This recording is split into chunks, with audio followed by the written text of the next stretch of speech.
breakthroughs ay sumasa atin, amen? He is the source ng blessing, ng provision, ng protection. Siya po ang lahat-lahat sa buhay natin.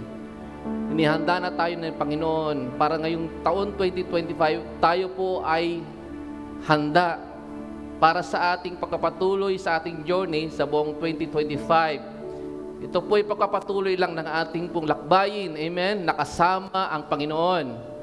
At nangako ang ating Diyos, at kailanman hindi nagbabago yung pangako na yon, yung po ay very powerful, yung po ay ating pong iningatan sa ating puso at isinasabuhay, dinideklara araw-araw. Ang sabi ng Panginoon, hindi kita iwan, hindi kita pababayaan. Amen po ba? Kasi pag mag-isa ka lang, pag harap mo sa mga suliranin, problema sa mga hamon sa buhay, hindi ka magiging matagumpay. Pero pag kasama natin si Lord, ang Diyos ay sumasa atin, gaya ng pangako niya, tayo po ay magiging matagumpay. Amen? Because He is a God of victory. Amen? So praise God. Napakaganda po ng pagbubukas po sa atin ng bagong taon. Talagang kitang-kita ko po at ramdam ko po ang pabor ng Diyos po sa atin. Kasi in-empower na po tayo ng Kanyang favor, ng Kanyang blessing, ng Kanyang protection. Amen? At mula sa unang araw hanggang sa dulo ng taon na ito, huling araw ng taon na ito, 2025, permanente po yung blessing sa iyo ni Lord. Tandaan mo yan. Ano man ang kaharapin mong challenges, lahat ng yan po ay baliwala lang sa iyo. Sapagkat kitang-kita mo kung gaano kadakila ang Diyos na sumasa atin. Amen? Na talagang tumutulong sa atin, sa yung source natin. At kailanman ang Diyos ay hindi magkukulang, hindi magpapabaya sa iyo, sa family mo, sa ating lahat. Amen po ba? Tuloy-tuloy po ang ating pagsulong, paglago, pagiging produktibo in all areas ng buhay po natin, maging ang ministry ng Panginoon ay tuloy-tuloy po na nag-advance. Ako po ay nagulat din kasi nung annual meeting po namin ng mga leaders and pastors, lahat ng pastor nandito, pwera lang yung nasat ko to ba ito. Nasa siyam na po tayong churches. Nasa siyam na po. So every year po nadadagdagan. Meron po kaming Great Commission ni Ma'am Rachel nyo sa Cotabato this coming May, and also Mindoro. So tuloy-tuloy po yan, sapagkat yan po ang mandate sa atin ni Lord. In-establish na yung mandate na yan 2,000 years ago, hanggang ngayon po hindi nagbabago yung mandate ni Lord para sa kanyang church. Amen. Hindi lang tayo worshiper church, missionary po tayo. At ginagawa po natin ang kalooban ng Diyos. Amen po ba? Hindi nating comfort zone ang building na ito o ang church. Passion natin ang humayo. Mag-soul winning. Amen? Because the lover of our soul, si Jesus, ay sumasa atin. Nag-on fire tayo sa pag-ibig ng Diyos. Amen? Pagka hindi mo mahal ang Diyos, wala ka rin pag-ibig sa soul. Hindi ka rin po makapag-aakay. Kasi wala kang love sa iyong kapwa. Pero pag yung love ni God nasa heart mo, nag-aalab, andoon paisip sa iyo ng Panginoon kung gaano kahalaga lahat ng tao. Kahit sino pa siya, kahit ano pa siya, walang tinatangi ang Diyos, walang pinipili ang Diyos na iligtas. Amen po ba? Lahat gusto niya maligtas. Ito naman sabi ng Bible, that none shall perish. Amen? Kaya nga si Jesus, kusang loob na inialay ang kanyang sarili upang ikaw at ako tayong lahat. At lahat ng sasampalataya po sa Panginoong Hesus, bilang Mesyas, tagapagligtas, Panginoon na kanilang buhay, ay magtatamo ng kaligtasan. Buhay na walang hanggan. Kasi nga po, dito sa ibabaw ng mundo, hindi po tayo eternal. Pero sa piling ng Diyos, eternal po tayo. We are destined sa eternity with the Lord Jesus Christ. Because we are co-heirs with our Lord Jesus Christ. Kasamang tagapagmana ka ng Panginoon ng kaharian ng Diyos. Amen po ba? So, yan po ay yan po inyong nararamdaman because the joy of the Lord, sabi nga, the joy of salvation, sinasabing kagalakan ng kaligtasan, nararamdaman mo. Kasi malinis ang konsensya mo, malinis ang puso mo, at punong-puno ka ng katiyakan sa puso mo na ikaw ay hawak ni Lord at ang Panginoon ay sumasayo, sumasa atin. Amen. Kaya ano man mangyari sa mundong ito, secured ka. Amen. Nasa kamay ka ng Diyos. Ang gusto lang ng Panginoon, manatili ka sa kamay niya. Gusto ni Lord, lagi ka lang malapit sa Kanya. At yan po ang ibahagi ko sa inyo ngayong oras na ito, umagang ito, dahil tinanong ko si Lord, pinagpuyatan ko po ito, dahil galing pa po kami ng conference kahapon, gabi na po kami nakauwi. Sabi ko, Lord, ano ba talaga yung message mo? Dahil gusto ko yung message ni Lord. Amen? Marami po tayong nabasa na sa Bible, almost, hindi ko na alam kung ilang beses ko nabasa ang buong Bible, pero gustong-gusto ko kung ano yung mensahe ni Lord. Yun ang magre-rema, mag-aalagablab sa puso natin. Amen? At alam ko, pag may rema word, may matinding impact yan sa buhay ng bawat isa. Amen po ba? So, praise God. Tayo manalangin. Heavenly Father, thank you for your open heaven. Thank you, Lord. Nauna ka na sa aming pagtitipon na ito. We acknowledge and we honor and we bless your holy and mighty presence in our midst. Thank you for surrounding this place with your holy angels, with your hedge of protection, Panginoon. Salamat po sa inyong abiding presence, sa iyong very sweet presence, Lord Jesus. Holy Spirit, magsalita ka po. Ikaw po ang aming tunay na tagapagsalita. Ako ay sa lamang kasangkapan niyo, Panginoon. Kung wala ka po, wala din po akong magagawa.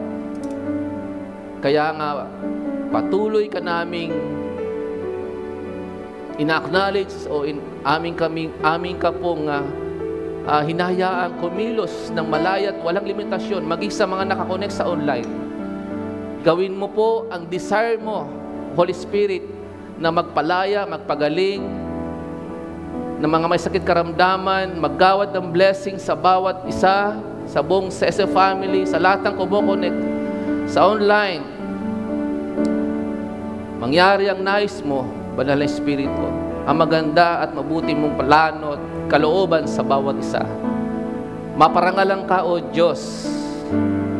Salamat po, Panginoon, sa dakilang gawa mo at gagawin pa sa pangalan ni Jesus. Papurin karangalan na sa iyo lamang, Ama. Amen and amen. Glory to God. Ang mensahe po ng ating pong Heavenly Father, matatagpuan po sa Deuteronomy chapter 11, verse 13 to 17. Sa Tagalog translation,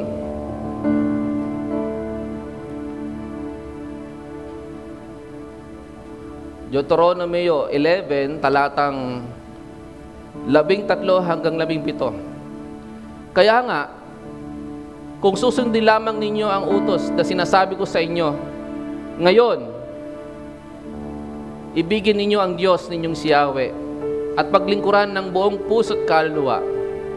Sa tamang panahon,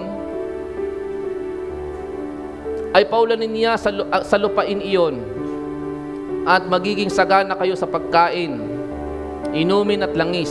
Sino gusto dito makaranas ng kasaganahan sa pagkain, sa inumin, sa lahat ng areas ng buhay mo? Mananatilihin niyang sariwa ang damo para sa iyong mga alagang hayop upang kayo sumagana sa lahat ng bagay. So, i-bless ni Lord ang iyong kabuhayan.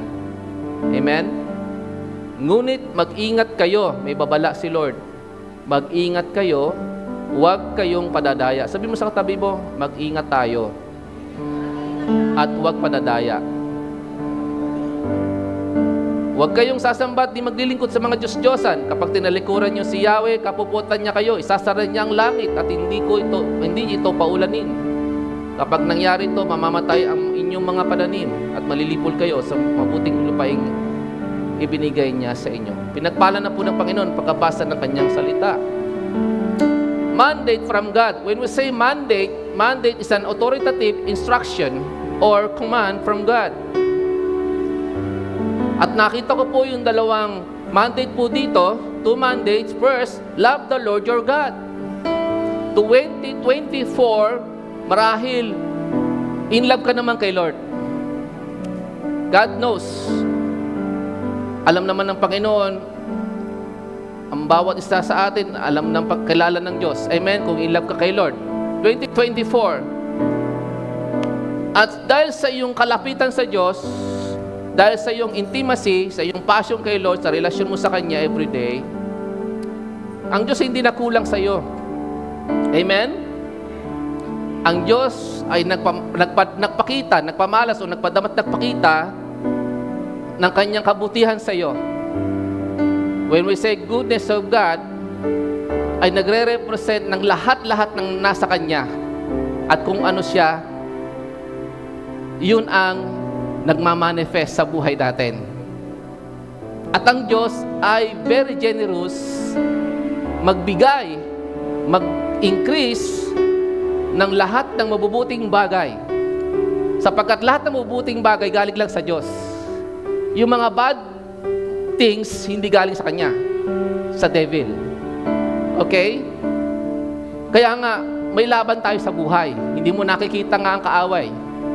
Hindi natin nakikita ang tunay nating kalaban, si Satan yon at ang kanyang forces of darkness. Pero kapag malapit ka sa Diyos, sabi ng James chapter 4, draw near to Him and He will draw near to you. Amen? At pag malapit ka sa Diyos, lalayuan ka ng devil. Hindi makakalapit sa iyo ang masama. Hindi makapenetrate sa iyo ang anumang sakuna, kalamidad, salot, karamdaman, kahirapan. Kasi galing sa devil yon. Marami po nakaranas ng depression, marami nakaranas po ng biglaang pagkakasakit. Yan po ay talagang atake lang ng kaaway. Hindi galing yan sa Diyos. Kasi ang intention ni God, malusog ka. Ang intention ni God, ikaw ay blessed in all areas ng buhay mo. Amen po ba? Dahil sa kalapitan mo sa Diyos, yung nasa Kanya, nararanasan mo yung Kanyang kabutihan, yung Kanyang pabor, yung Kanyang provision, yung Kanyang himala ng pagpapagaling. Amen po ba? Although may wisdom na binibigay sa iyo si Lord at kakayahan, o sige, magpa-check up ka, pupunta ka sa medical doctor o sa licensed doctor para malaman mo kung ano sakit mo. Kung normal pa ba yung blood pressure mo, yung cholesterol mo, yung sugar level mo, blood sugar, o ano man diferensya ng iyong katawan. At ang doktor ay magre-reseta sa iyo ng gamot. Pero dahil sa ikaw ay may pananalig sa Diyos, pinapanalagin mo sa Panginoon, Lord, salamat, pinrovide mo yung mga medicine, pero mas nagtitiwala ako sa kakayahan at kapangyarihan mo na siyang tunay na magpapalay at magpapagaling sa akin, magbibigay sa akin ng kompletong kagalingan. Kung mabisa yung gamot, mas lalo magiging mabisa yon dahil sa bisa ng panalangin mo. Dahil nga sa kalapitan mo sa Diyos. Amen po ba? 2024, nakita ko po sa inyo kung gaano kayo kauhaw sa Panginoon. At si Lord ay nagdaragdag ng mga gaya nyo na in love sa Panginoon. Dito nararanasan po ng mga tao ang kalapitan ng Diyos sa atin. Pamilya tayo ng Diyos. Amen po ba? Ang iyong tingin sa iyong katabi, sa iyong kapwa mananampalataya, kapatid mo sa Panginoon. Amen? Pamilya ng Diyos. Kaya nga, ang ating maibiging Ama na nasa langit, hindi tayo kailanman pinagkulang. Araw-araw, nararanasan natin yung kanyang pag-ibig. Hindi nagbabago, yung unconditional love ni Lord sa atin. Na kahit na dumadating yung mga time o pagkakataon na nagkukulang tayo, lumalayo sa presensya niya, nagkakamali ka, nakakagawa ka ng kapalpakan, pero ang ating Ama still hindi nagbabago ng kanyang pag-ibig sa iyo, ng kanyang kabutihan sa iyo, ng kahabagan niya sa iyo. Alam ni Lord, babalik ka rin sa akin. Alam ko na mapagtatagumpayan mo yung laban mo sa buhay na yan. Yung kasalanan, yung mga disappointments mo sa buhay, yung mga masasakit mong karanasan, ma-overcome mo yan dahil muli mong ibabalik yung pagtitiwala mo sa akin. Alam ng Diyos ang puso natin. Kaya nga, natapos po, nagsara po ang taong 2024, makakasama pa rin tayo. At ang dami po natin. Yan po ay pagpapakita lamang sa atin na ang Diyos ay hindi nagkulang sa bawat isa sa atin. Kami rin po, ang tindi po ng pinagdaanan po namin na mga pagsubok, pagka talagang mayroong nagkasakit sa mahal namin sa buhay, hindi po pwede pupuntahan mo lang, ipagpe-pray mo rin. Pagpe-pray mo lang. Siyempre, kailangan mong, di ba, mag-release ng suporta. At si Lord ang nagbibigay ng kakayahan. Amen? Hindi nagkulang ang Diyos. Kahit na dumadating sa point na hindi mo na alam ang gagawin mo, hindi mo na alam kung saan ka tatakbo, lalapit, hingi ng tulong, pero pinapaalala ng salita ng Diyos. Saklat ng awit, sana ako ay nakatingin sa kabundukan, sa kapatagan. Saan ako hihingi, lalapin ng tulong? Ang sabi, sa Diyos na lumalang ng langit at lupa. At ang Diyos ay hindi kailanman magkakait sa iyo ng tulong. Agad ang Diyos tutulong sa iyo, magpapakita sa iyo ng kanyang kadakilaan at kagandahang loob. Amen po ba? Sa Diyos ang papuri, luwalhati. Amen? So, love the Lord your God. Ngayong 2025, sinasabi na mensahe ng Panginoon, mas lalo tayong ma-love kay Lord. Mas lalo pa nating ibigin ang Panginoon. Amen po ba?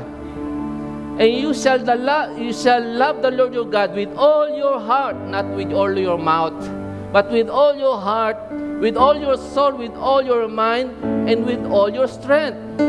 Yun po sabi ng Panginoong Hesus, Mark 12 verse 30. And Jesus said also, if anyone loves me, kung iniibig natin ang Panginoon, He will keep my word. Ang umiibig sa Panginoon, sa ating Panginoong Hesus, ay pinahalagahan ang kanyang salita. Amen? Sinasabuhay ang kanyang mga utos sa kanyang salita. At anong pangako? Pag ating pong inibig din ang ating Diyos, ang ating Panginoong Hesus, nagaya ng pag-ibig niya sa atin, and we will come to Him or to her and make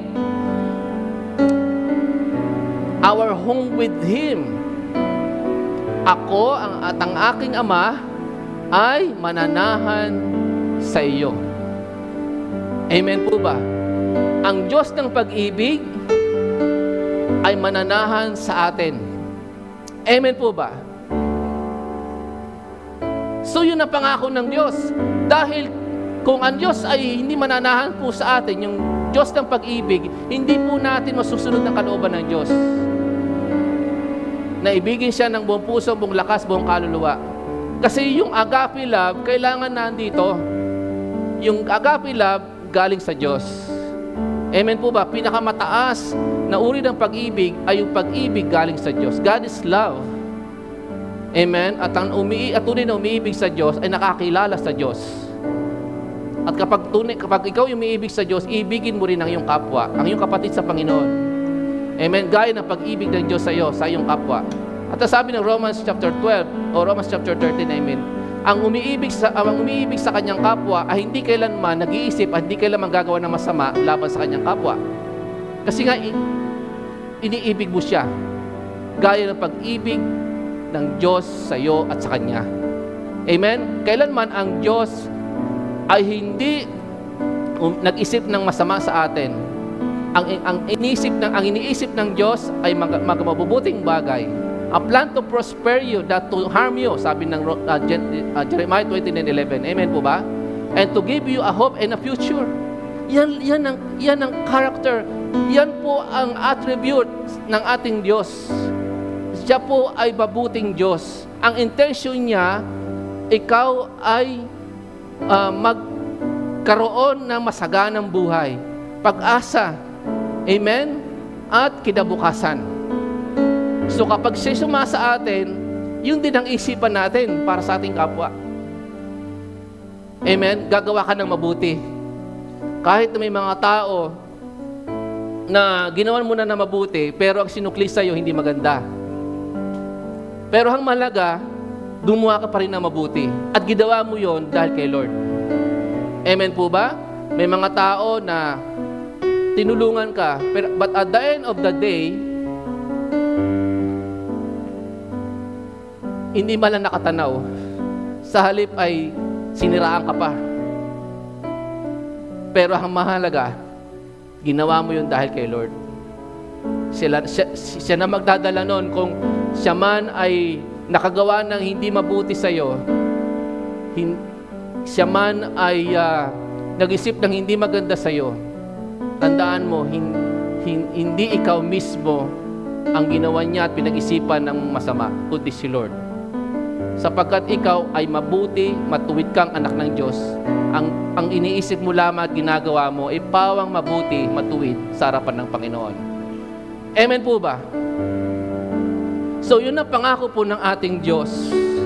And God promises to those who love Him, from Psalm 91 verse 14 up to 16, napakaganda po dito, basahin po natin. Awit 91 verse 14 up to 16, very powerful po ito sa Tagalog translation. Ang sabi ng Diyos, ililigtas ko ang mga tapat sa akin at ingatan ko ang sino mang ako'y kikilanlin. Kapag sila'y tumawag, laging handa ako na sila'y pakinggan. Aking sasamahan at kung may problema ay sasakluluhan. Aking ililigtas ang bawat isa pararangalan. Sila'y bibigyan ko ng gantimpala at ng mahabang buhay. Sino dito gusto ng mahabang buhay na pinagpala ng Diyos? At nakatitiyak, tatamuhin nila ang aking kaligtasan. Sa English translation, napakaganda. Those who love me seriously or talagang passionately, sabi ni Lord, iingatan ko. So yun ang promise ni God. Kapag malapit ka kay Lord, pag mahal mo ang Diyos, gaya ng pag-ibig niya sa'yo, siyang Diyos na sumasa atin ang mag-iingat sa iyo, sa family mo. Amen? Tingnan niyo po nangyayari sa paligid po natin. Manood ka ng balita ngayon, ang daming mga bad news. Sa iba't ibang panig mo na mundo, ang dami-dami po mga sakuna nangyayari. Pero hindi mo pinupukosan yung mga bad news. Sapagkat ikaw ay empowered ng mga promises ni Lord. Pag ikaw'y malapit sa Panginoon, iingatan ka niya. May protection sa iyo ang Panginoon. Amen ba? Thank you.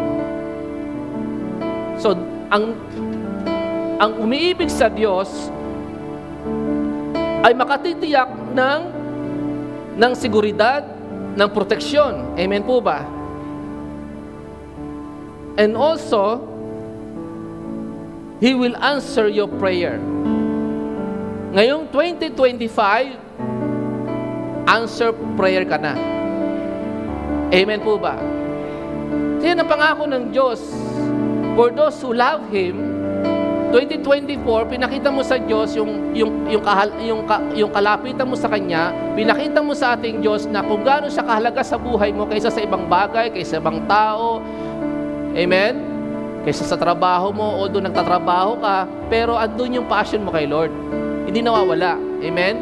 Meron ka pa rin time at hindi mo na neglect ang iyong responsibilities, ang iyong relasyon sa Diyos. Nakakadalo ka pa rin ng gawain, ng worship service. But of course, kung nasa abroad ka, sa malayong lugar, nakapag-online, praise God. At talagang excited ka na sumamba sa Panginoon, buhay mo na ang sambahin ng Diyos. Kasi nga, mahal mo siya, di ba? And every day, andun yung kalapitan mo, nagpe-pray ka, nagwo-worship ka. Amen po ba? At ang pangako ng Diyos sa mga malalapit sa Kanya, umiibig sa Kanya, ay tutugunin sila sa kanilang mga panalangin. Kaya kung nais mo makaranas ng katiyakan na ikaw ay laging answer prayer, mula ngayong taon na ito, mula ngayong month na ito ng January 2025 hanggang December 2025, answer prayer ka. Amen? Kailangan po ipakita natin sa Diyos yung ating pagmamahal sa Kanya. Amen po ba? Pahalagahan natin siya sa buhay na ito, na higit pa sa mga bagay sa mundong ito. And also, God's promises to those who love Him with long life. Habang buhay mo. Ilang beses ka na nagkasakit? 2020, maaaring noong nakaraang taon, also 2024, natakot ka kasi parang nagkaroon ka ng malalang sakit, karamdaman. Pero sa kabila noon, hindi ka nanlamig sa pananampalataya mo at sa relasyon mo sa Diyos. Sa halip ay nagtiwala ka, nagpasakop sa Panginoon. Amen po ba? Kaya ikaw nakasurvive at ikaw ay gumaling. Ngayon malakas ka at malusog. Ngayon nandito ka sumasamba sa Panginoon. Amen po ba? Dahil yan sa kabutihan ng Diyos. So, tatlo yun. Protection, answer prayer ka, and then, ikaw po ay magtatamo ng mahabang buhay. Sino gusto doon may edad pa ng 80, 90, 100? Ang sabi, God will reward you with long life. Amen? Tapos si Tatay Richard, ilan taong ka na? 80 ka na? 80 plus na kayo? Oh, 76. Sino dito 80 na? Yung aking si Nanay Lydia ay 84. Nung pumunta kami doon, sumuka ng dugo. Pero habang nasa biyahe kami, nagdideclare na ako ng healing. Lord, let your healing presence, Lord, mauna na sa amin doon sa bahay ng biyanan ko. Pagdating namin doon, pag-uwi ng biyanan ko, Nay, kumusta kayo? Okay na ako. Di na siya sumusuka ng dugo. Palakas na siya. Sabi ng doktor sa kanya, wala naman po kayo sakit. Why? Kasi in love kay Lord. Ang daming mga titinding sakit na napagtagumpayan dahil sa kalapitan niya sa Diyos. Amen po ba? Kaya ngayong 2025, binless na ni Lord ang kalusugan mo. Amen? Bless ang buong taon 2025 para sa iyo, para sa family mo, para sa business mo, in all areas ng buhay natin. Amen po ba? Secondly, na mandate ni Lord, serve Him. Verse 13b. Pag sinabing serve Him, dito sa nabasa po natin sa Deuteronomy 11, it means to obey Him. Sundin natin ng Diyos. Worship Him, love Him, and dedicate one's life to God. Every day, hindi talaga po natin ang buhay natin sa Panginoon. Kasi gusto natin ang buhay na ito ay maging makabuluhan at pakinabang para sa Kanyang kapurihan. Sa Kanyang kapurihan. Amen po ba? Serve Him means worship Him every day. Maging lifestyle po natin, unahin po natin ang relasyon natin sa Diyos bago po ang ibang bagay. Bago po ang ibang tao, bago ang ating sarili. Paglingkuran muna natin ng Panginoon. Just worship the Lord. Mag-pray ka sa Panginoon. Ipagkatiwala mo at ipasakop sa Panginoon ang lahat ng gagawin mo, lahat ng mga plano, desisyon mo sa buhay, ang mga pangarap mo, ang mga pangailangan mo, ang iyong mga tungkulin. Pasakop mo kay Lord. Pinapakita mo kay Lord na sa Kanya ka lang umaasa. Sa Kanya ka lang nagdedepende. Amen? Hindi sa sarili mong kakayahan. Hindi sa trabaho mo, hindi sa pera mo, hindi sa bank accounts mo, hindi sa sarili mo, kundi kay Lord lang. Amen? Pinakikita mo sa Panginoon na talagang love na love mo siya. And Lord, kung wala ka sa buhay ko, wala din po akong magagawa. Walang kabuluhan ang buhay ko. Hindi kompleto ang buhay ko kung wala ka sa aking buhay, Panginoon. Amen po ba? So napakaganda naman ang mandate sa atin ni Lord ngayong 2025. Love Him more, serve Him more. Amen? And to serve Him means to obey Him. Sundin natin ang ating Diyos at sambahin. Amen? Serve Him with all your heart and with all your soul, or with your entire being. Kami, ilang taon na naglilingkod sa Panginoon. Nila Ma'am Rachel ninyo. Kasama ng aming 2 anak na masisipag din sa gawain. Kung kayo tatanungin ng Panginoon sa mga leaders natin dito, how many years na po kayong very dedicated, passionate sa inyong relasyon at paglilingkod sa Panginoon? Lahat ng yan po ay nalalaman ng Panginoon at hindi yan nawawalan ng kabuluhan. Amen po ba? At kaya ka nandito dahil na-enjoy mo yung paglilingkod mo sa Panginoon. Amen po ba? In spite of napakarami pong challenges, marami pumipigil sa iyo na magpatuloy sa iyong relasyon sa Diyos, sa iyong paglilingkod sa Panginoon, pero nagpupurso ka pa rin. Ikaw ay patuloy pa rin naglalagablab sa iyong relasyon sa Diyos at sa iyong paglilingkod sa Panginoon. Amen po ba? Serving the Lord is not a burden, but a blessing. Not an obligation, but a privilege. Privilege lang ang maglingkod sa Panginoon. Amen po ba? Ang pagtayo ko dito ay sa biyaya lang ng Diyos. Privilege lang ito. Amen? Hindi ang posisyon ko bilang bishop o spiritual father o overseer. Ito po ay privilege lang na paglilingkod sa Panginoon.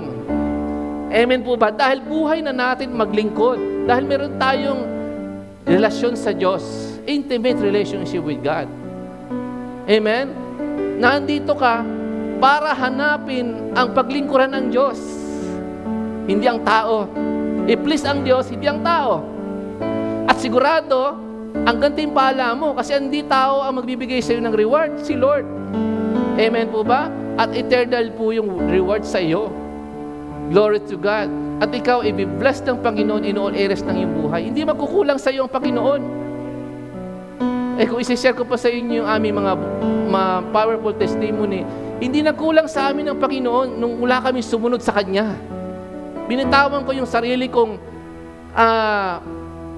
pagiging sales, yung aking pagiging tawag nito, negosyante. Binitawan ko lahat ng yun at sabi ko, sige Lord, kung gusto mo mag-commit ako, mag full-time ako sa ministry, kasi sabi ni Lord sa akin, sa puso ko, nilagay ni Lord sa puso ko, gusto mo lumago yung ministry, pinagkatiwala ko sa'yo, bitawan mo yung business mo, mag-focus ka sa akin, mag-full-time ka sa ministry, ako ang mag-provide ng pangailangan nyo, ng family mo at ng ministry. Pinanghawakan ko yung sinabi ng Diyos na pag ako sumunod sa Kanya, susunod din po yung blessing, yung provision. Deuteronomy 28. Hallelujah. Hindi nagkulang si Lord. Dati kung babalikan natin yung panahon na nagsisimula pa lang ang CSF, ilang lang umaating sa gawain, halos 8 lang kami. At hindi ko pinangarap na dadami po yung churches. Masaya na ako na, Lord, naglilingkod kami sa iyo, meron kaming Bible study, nag-worship kami, nagpe-pray. Mahalaga, Lord, meron kaming gawain kahit maliit lang. Pero nakita ni Lord yung heart na pagsunod, paglilingkod, at talaga nandoon yung passion na, Lord, I want more of you, I want to know you more, I want to love you more, and obey you more. In advance ni Lord ang ministry. Amen? Dati nangupahan lang kami, ngayon may sarili ng bahay, binigay ni Lord. May sasakyang luma, ngayon binigyan ng maayos na sasakyan. So, hindi magkukulang sa iyo ang Diyos. Serve Him wholeheartedly. Amen. Kung saan ka tinawag, kung anong gift sa iyo ni Lord, kung anong talent mo, gamitin mo para sa kapurihan niya. Amen po ba? Kung anong paglilingkod ang nais ng Diyos na gawin mo para sa Kanya, gawin mo. Nung ako po'y kabataan, ang ministry ko po ay nagwawalis, naglilinis po ng mga upuan ng pulpito sa loob ng church building. Nagdidilig po ng mga halaman. Ang tuwan-tuwa po ako kapag nakita ko po yung mga dididiligan kong halaman na nakapaligid po sa church building na mumulaklak, lumalago. Doon po masaya na ako. Pero hindi ko alam, meron palang panawagan si Lord sa akin. Hallelujah! Na hindi lang pala ako magtatanim ng mga halaman. Magtatanim ako ng salita ng Diyos sa puso ng mga tao. At foreigner pa po, from Nigerian, yung nag-disciple sa akin. So praise God! Kasi mula noon hanggang ngayon, ang Diyos ay hindi nagkulang. Ang Diyos ay hindi nagkamali ng pagkakatawag sa iyo.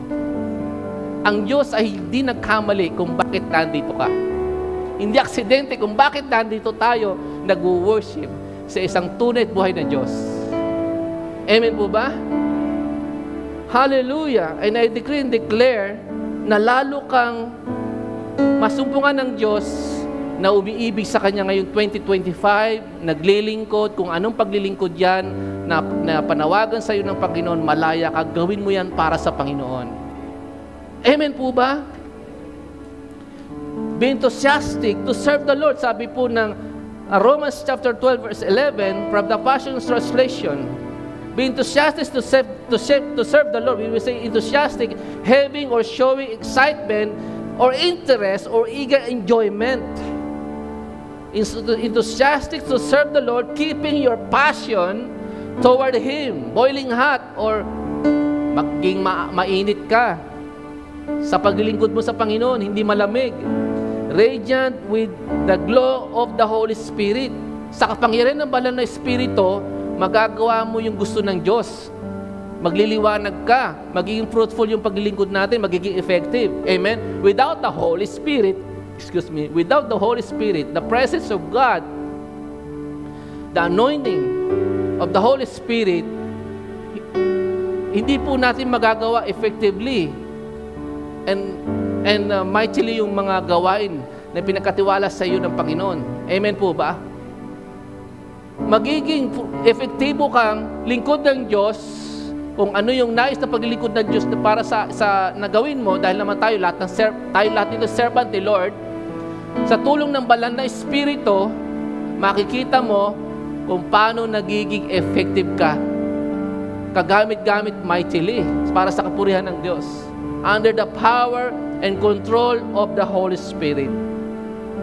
Ako po ay nagtapos sa Bible Seminary.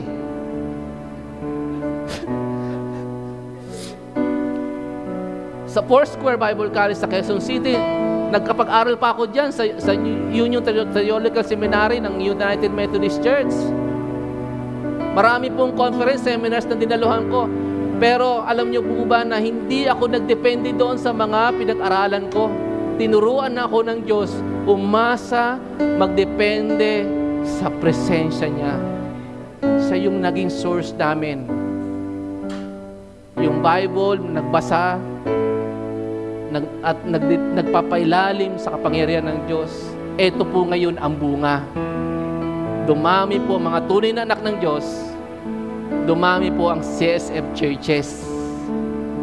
Kaya kung gusto mo po na maging efektibo po ang iyong paglilingkod, maging produktibo, maging talagang very powerful ang pagkagamit sa iyo ng Diyos, magdepende ka, magpasakop ka sa banal na Espiritu. Amen po ba? At lagi mong aminin sa Diyos, Lord, mahina ako, marami ako limitasyon, hindi ako perpekto, pero alam ko, tutulungan mo ako, Panginoon. Magpapasakop ako sa iyo. Bibigyan ka ng Diyos ng bagong puso, bagong isipan, bagong kalakasan, gagamitin ka ng Diyos mightily, higit pa sa iyong inaasahan, higit pa sa dati. Ikaw ay gagamitin ni Lord mightily, and you will never be the same again. Amen! Hallelujah! Paglingkuran natin si Lord with excitement. Merong lalo na may kaalaban, merong apoy mula sa banal na Espiritu. At nangako ang Diyos, kapag tayo naglingkod sa Panginoon, sa Exodus 23 verse 25, you shall serve the Lord your God, and He shall bless your bread and your water. Makita po natin dito na i-bless ng Panginoon ang iyong kalusugan. Bibigyan ka ni Lord ng protection. Ang provision ni Lord ay tuloy-tuloy mo mararanasan. Amen po ba? At ikaw ay laging gagaling sa anumang sakit karamdaman. Ilan lang nag-amen? Ito'y pangako ng Diyos. Kapag naglingkod tayo sa Kanya, pagpapalain niya ang ating mga inumin at pagkain. Minsan, nakakalimutan mo, hindi na pwedeng sobra-sobra sa mga matatabang pagkain, pero pag may handaan, merong mga okasyon, pag may lechon dyan, merong kaldereta, nako, sige, kain lang, enjoy na pagkain. Pinag-pray naman niya, may blessed na ni Lord dyan. Dahil yan ang faith mo, hindi ka pababayaan ng Diyos. Amen po ba? Pero may wisdom binibigay si Lord natin. Lahat ng sobra hindi maganda. Amen? So, i-bless ni Lord ang iyong kalusugan, ang iyong kabuhayan. Amen? At hindi magkukulang ang Diyos sa iyong pangangailangan. Dahil ikaw ay tapat na sumusunod sa Kanya, naglilingkod at mahal na mahal mo ang Diyos. Amen po ba? May warning si God sa atin. Ngunit mag-ingat kayo. Gaya na po nabasa po natin. Ngunit mag-ingat kayo. Sabi mo sa katabi mo, mag-ingat ka. Huwag kang padadaya. Yan. Ano po yun? Huwag kayong sasamba at maglilingkod sa mga Diyos-Diyosan. No, ito po ibig sabihin. Kapag si Lord ang pinakamahalaga sa buhay mo, Siya ang ginawa mong pinaka-top priority sa buhay mo at pinahalagaan mo na higit sarili mo sa ibang tao, sa ibang bagay, sa mga mahal mo sa buhay, mas pinahalagaan mo ang Diyos at minahal. Hallelujah. Masasabi mong iniibig mo talaga ang Diyos at Siya lang ang nais mong paglingkuran at wala kang ibang Diyos kundi Siya lang. Pero kapag meron pang mga higit na mahalaga o meron kang pinahalagahan na higit pa kaysa sa Diyos, mas pinahalagahan yung cellphone, mas pinahalagahan yung pera, mas pinahalagahan yung bahay, yung sasakyan, trabaho, pamilya, mas pinahalagahan yung ibang tao kaysa sa Diyos, pwede po yun po ang maging Diyos-Diyosan. Pero salamat, ang CSF family naglilingkod sa tunay at buhay na Diyos, sa Kanya lamang in love. Amen po ba? Glory to God! Eh naman, pera naman po, hindi naman masama, wag mo lang ibigin ng pera, di ba? Hindi naman sinabi ni Lord, wag ka mag-pray na ikaw ay payamanin, o hindi naman sinabi na hilingin mo si Lord, bigyan mo ako ng maraming pera. Hindi naman masama po yun. Gusto nga ni Lord, marami kang pera. Gusto ni Lord, payamanin ka para lalo kang magamit ni Lord bilang Kanyang instrumento ng pagtulong sa pag-advance ng gawain ng Panginoon. Wala kang iniisip kundi ang paano ka makakasuporta sa ministry ni God. Kaya ka bibigyan, pagkakatiwalaan ng financial blessing. Ngayong taon na ito, 2025, hallelujah, maganda ka na. I-increase ka ni Lord sa financial blessing. Sino dito gusto ma-increase ang financial blessing? Makaranas ng financial freedom, wala nang utang. At hindi na mangungutang. Amen? At ikaw na ngayon ang tutulong. Amen? It's better to give than to receive, sabi ng Book of Acts. Amen?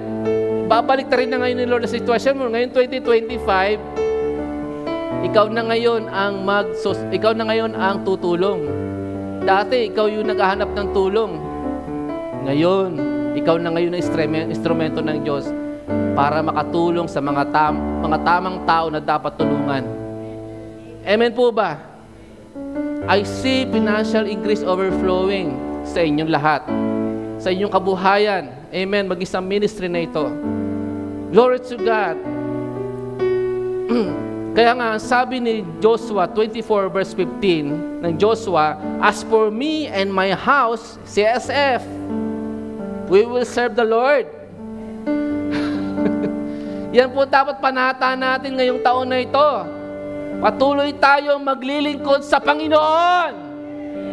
Hindi po tayo kailanman tatalikod, hindi po kailanman tayo malalamig sa ating pong relasyon sa Panginoon at sa paglilingkod. Bagkus ay lalo pang maglalagablab yung ating relasyon sa Diyos, yung ating pong kaalaban na sumunod at maglingkod sa Panginoon. Ngayon, 2025, the more na in love ka kay Lord, the more na sumunod ka sa Kanya at maglilingkod, the more na mararanasan mo yung increase, yung favor ni God, yung goodness ni Lord in all areas po ng buhay mo. Answer prayer ka, may protection ka, amen. At ikaw ay laging malusog. Kung dumating man yung pagkakasakit, gagaling kagad. Hindi lalala, bagkus lalo kang palalakasin pa ng Panginoon. Amen po ma. And it shall be that if you earnestly obey my mandates or commandments, which I command you today, ngayong araw na ito, to love the Lord your God and serve Him with all your heart, with all your soul, I will give you the rain. Sino gusto dito ng ulan mula sa Diyos?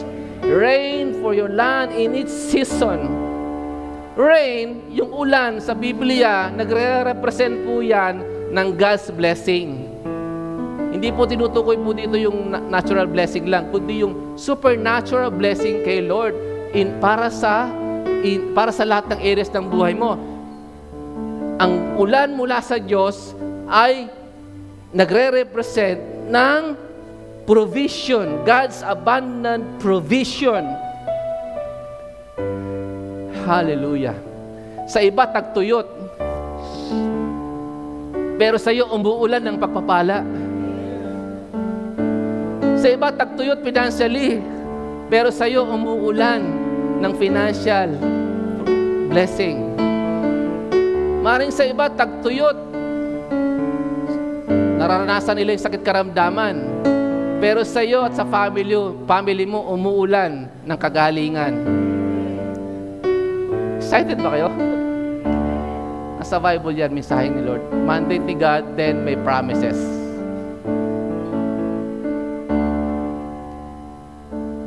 Hindi ka makakaranas ng tagtuyot. Sabi ko, Lord, mayroong reality. Mayroong economic crisis ang aming bansa. So, apektado lahat ng business, kabuhayan. Pero sabi ni Lord, lahat ng sumusunod sa akin, umiibig naglilingkod, ay pauulanan ko ng pagpapala. Ay, ilan lang. Palapakan natin si Lord. Mayroong economic crisis na naranasan ng iba, pero yung mga anak ng Diyos, pauulanan ng Lord ng financial provision, kagalingan, protection, favor ni God. Ngayong 2025, mas ma-inlove tayo kay Lord. Mas maglingkod tayo, sumunod sa Panginoon. Amen ba, Kuya Andrew? Hallelujah. Two types of rain nakita ko po sa Bible from Psalm 69 verse 9 up to 11 and also sa binasa natin pong teksto ngayon, Deuteronomy 11. The early rain or the first rain na nagre-represent nga po ng favor ni God. And also, the latter rain nagre-represent the outpouring of the Holy Spirit from Joel chapter 2 verse 28. para ma-inlove ka kay Lord ng ma-inlove, ang banal na Espiritu ang mag-i-increase ng love, ng alam mo sa iyong relasyon kay God. Amen! Kaya walang hindrance sa mga pagpapala na nais ng Diyos na naigawad niya sa iyo everyday. Amen! Lagi bukas ang langit sa atin. Bukas ang langit sa family mo. Bukas ang langit para sa business mo. Bukas ang langit para sa kagalingan mo. Bukas ang langit para sa iyong financial breakthrough. Sapagkat uulan ng pagpapala, uulan ng favor ni God. Amen? Sa mga nagmamahal sa Kanya, sumusunod sa Kanya, naglilingkod po ng tapat sa Kanya. Amen ba si SF Church? Palapakan natin si Lord. Tayo po lahat tumayo. Hallelujah. Glory to God. Hallelujah. Thank you, Heavenly Father. Glory to your name. Thank you, Jesus. Sino dito ang nais kunin yung mandate ni God at lakaran sa buhay? Taas ang kamay. And that is to love Him with all your heart, with your soul, with all your might, with all your strength, and to serve Him wholeheartedly. Amen. And He will open the heaven, yung mga pintuan ng langit, bintahan ng langit, bubuksan sa iyo. Ngayon pa lamang bukas na ang langit para sa iyo. Ang pintuan at mga bintana at ang mga anghel ng Diyos at ang ating Heavenly Father ay laging magbubuhos sa iyo ng pabor, ng provision, ng protection, ng kagalingan. Amen. Ng permanenteng blessing for your finances, for your job, for your business, para sa iyong pangarap. Kahit estudyante ka pa lang, kabataan ka pa lang, ikaw ay blessed na ni Lord. Blessed na ni Lord. Secured na ang pangarap mo. Dahil naglilingkod ka sa Panginoon. Huwag niyo sabihin kayo, mga kabataan dito, sumasayaw kayo dito na dahil sa tinuruan lang kayo sumayaw. Ginawa niyo yung para kay Lord. Amen? Merong reward sa inyong Panginoon. Long life, protection. Amen? Ang inyong mga pangarap ay secured na. Amen? Marami nang nagtapos dito ng pag-aaral, nakapag-college. Kayo din ay magtatapos hanggang kolehiyo, magkakaroon kayo na matatag sa karera at kinabukasan. Amen? Glory to God! Hallelujah! Thank you, Jesus! Hallelujah! Taas po natin mga kamay. Heavenly Father, thank you for your word. Thank you for your promises. Lord, salamat po sa mandate mo sa amin ngayong taon na ito. It is our heart's desire, O God, na lalo ka pa daming ibigin, sundin at paglingkuran, Panginoon.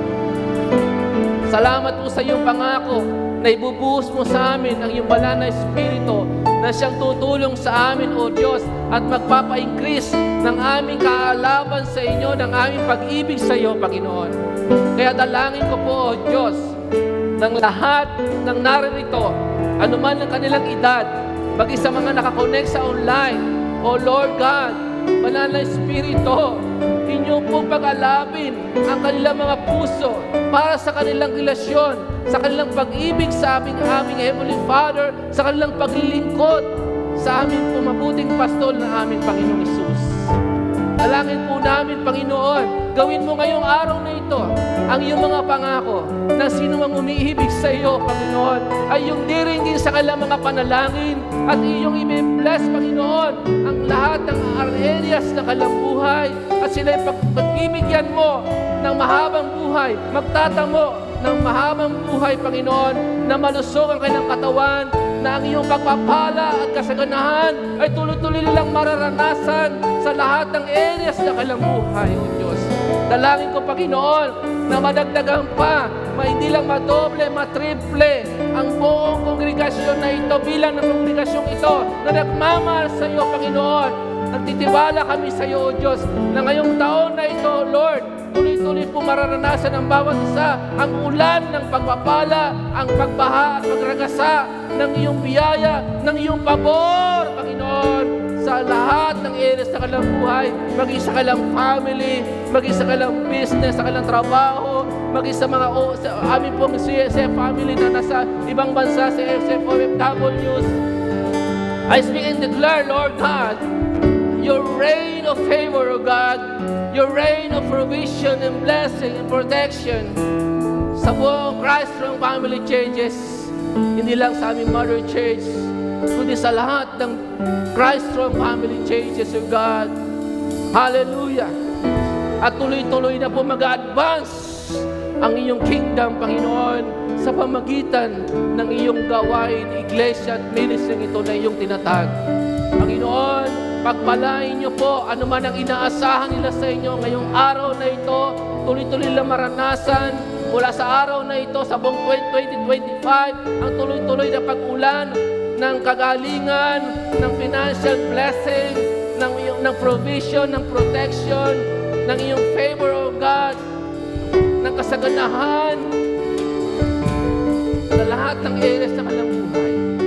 Holy Spirit, take complete control. Consume us with your holy fire, O God. More and more sa mga uhaw at gutom sa iyo, Panginoon. Dalangin ko po na sila'y punuan mo, pagpapawin mo ngayong araw na ito ng inyong grace, ng inyong love, ng inyong peace, ng inyong joy, O God.